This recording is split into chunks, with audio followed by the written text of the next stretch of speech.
बंधू।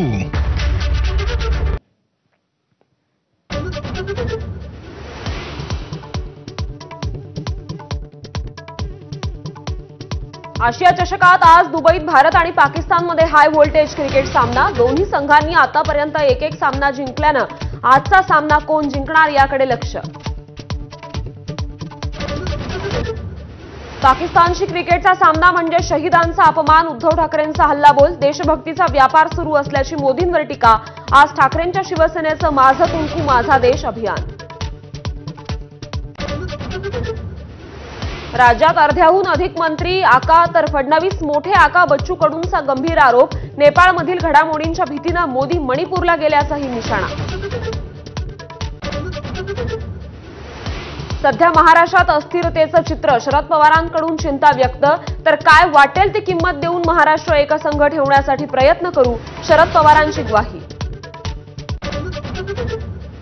नाशिकमध्ये शरद पवारांच्या राष्ट्रवादीचा एक दिवसीय मेळावा। शरद पवार, सुप्रिया सुळे, शशिकांत शिंदेंसह महत्त्वाचे नेते राहणार उपस्थित। कायदेतज्ञ असीम सरोदे असणार वक्ते।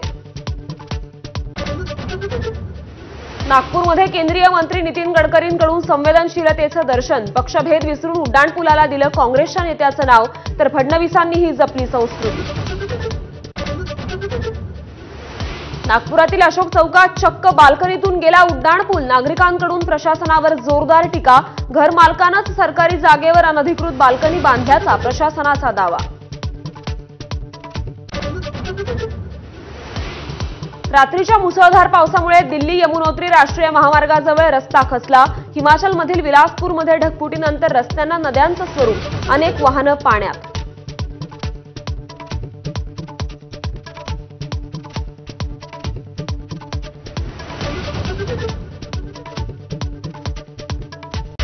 Headlines brought to you by Chitale Bandhu. नमस्कार महाराष्ट्र, आपण पाहता एबीपी माझा आणि बुलेटिनमध्ये आता हेडलाईन्स नंतर काही महत्त्वाच्या घडामोडींचा वेगवान आढावा महाराष्ट्र लाईव्ह मधून। सातारा जिल्ह्यात काल पुन्हा